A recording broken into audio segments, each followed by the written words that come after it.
Je réfléchissais un peu à ma consommation d'énergie ces derniers temps, tout ce qui est eau et électricité.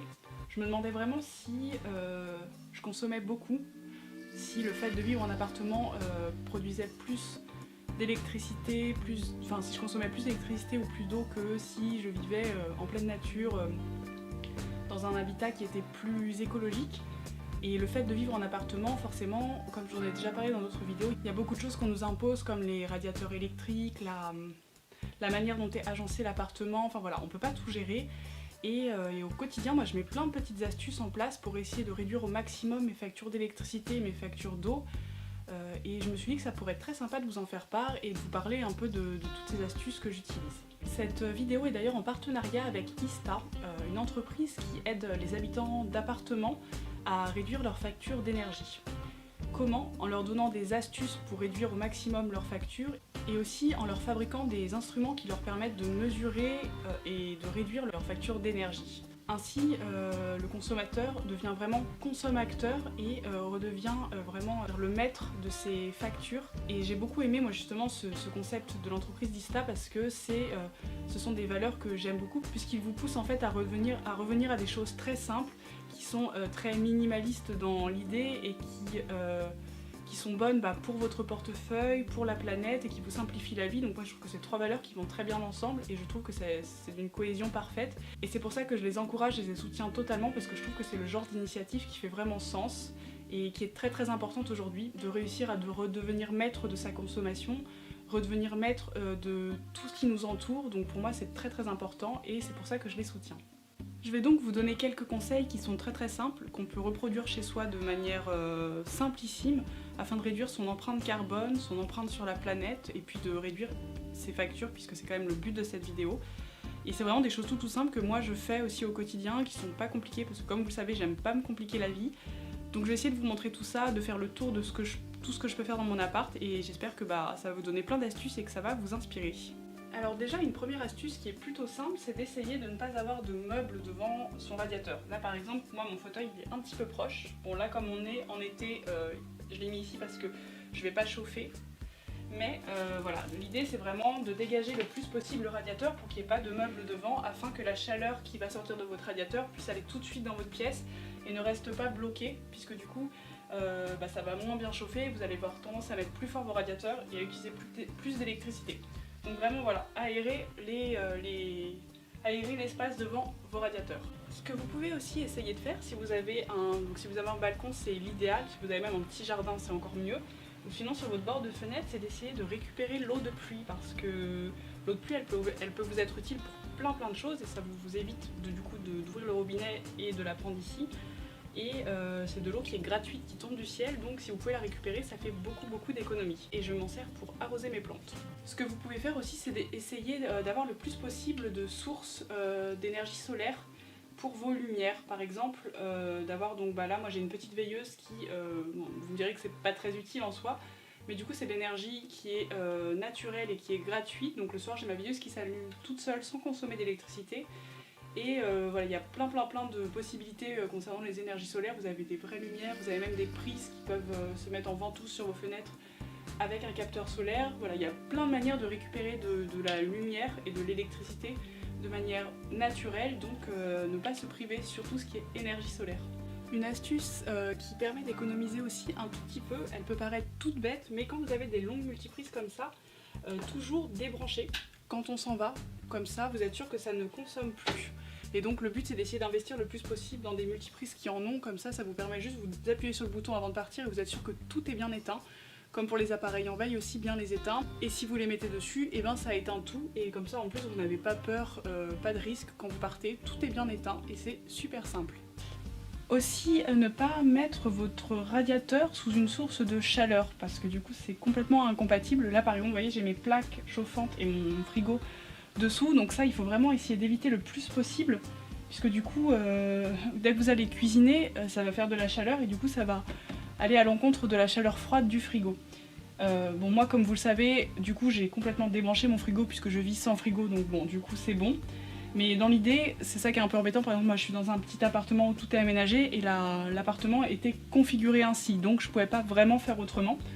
Après je peux toujours, voilà, l'idée c'est justement de sortir le frigo de son emplacement et d'essayer d'aller le mettre ailleurs, mais quand on a un petit appartement c'est pas toujours évident, donc soit essayer de le mettre ailleurs, soit faire comme moi, le débrancher, même si je sais que du coup c'est pas forcément pratique pour tout le monde.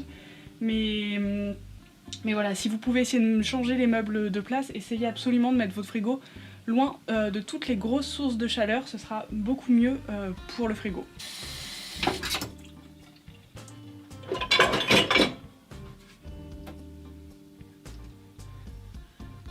Dans la cuisine, il y a pas mal de petites choses aussi. Par exemple, un astuce tout simple, c'est de mettre des mousseurs. Et donc c'est ce petit appareil que vous venez visser directement sur votre robinet et ça permet d'économiser pas mal d'eau. Ça gère mieux le flux de l'eau et ça en fait économiser pas mal. Donc c'est tout simple, vous en trouvez partout et c'est super simple à installer. Ensuite aussi, essayez de vérifier assez régulièrement sa robinetterie pour justement se prémunir des fuites et ce genre de choses, puisque une fois que vous avez une fuite, souvent on perd beaucoup d'eau. Donc essayez de faire attention que le robinet est toujours en bon état, que vous n'allez pas avoir de fuite et essayez voilà, de faire des vérifications assez régulièrement. Tout simplement, c'est tout bête, mais ça vous permettra d'éviter une fuite et d'avoir des soucis après. Ensuite, dans la pièce principale, essayez d'avoir une température plutôt de 20 degrés plutôt que 20, 21, 22, voire plus. Parce qu'en fait, 20 degrés, c'est une température que le corps supporte très très bien. Et donc, si on a un petit peu froid ou qu'on est un petit peu frileux à 20 degrés, il suffit de rajouter un pull ou de se couvrir encore plus.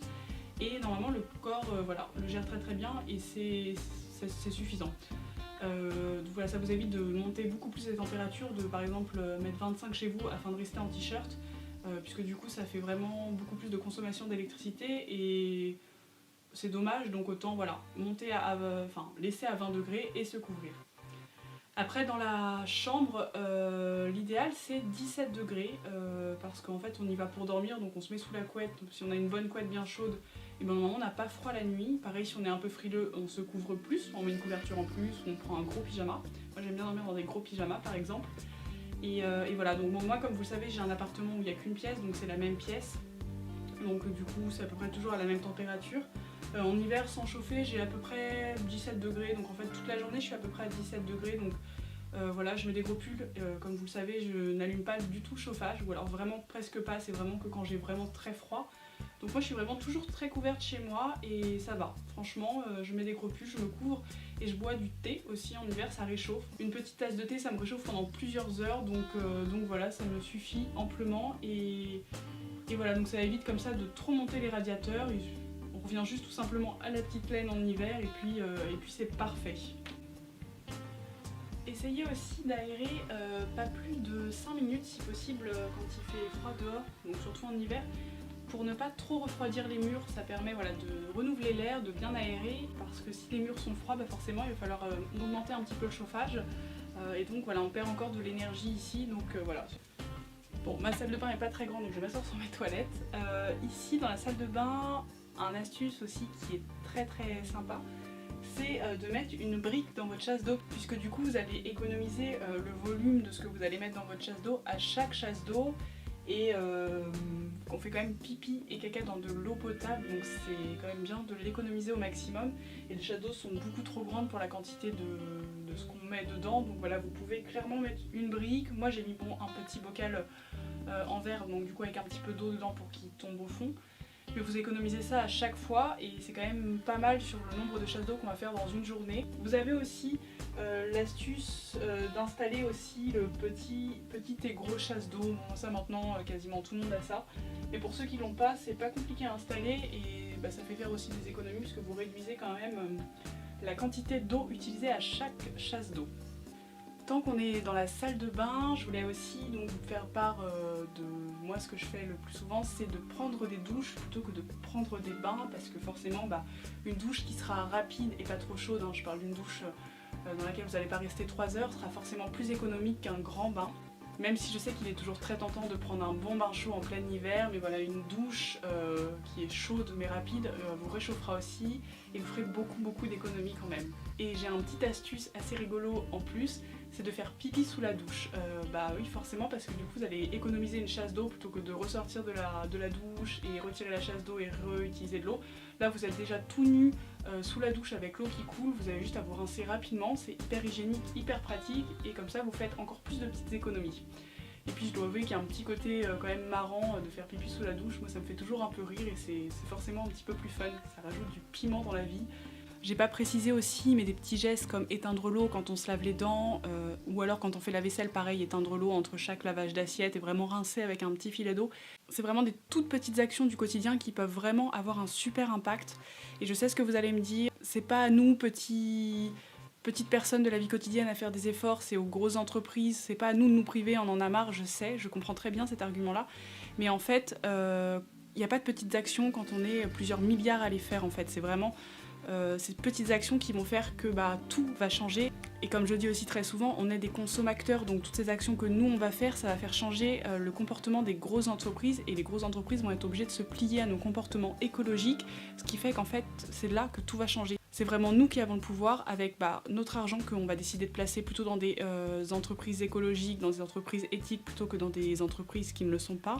En faisant des actions du quotidien qui sont pareilles, écologiques et éthiques, en modifiant nos comportements, les grosses entreprises vont être obligées de se plier et donc forcément ça va changer les choses. Voilà, en plus ce sont des petites actions qui ne remettent pas en cause notre confort, c'est vraiment des petites actions qu'on peut faire au quotidien qui sont très simples, qui simplifient le quotidien en plus.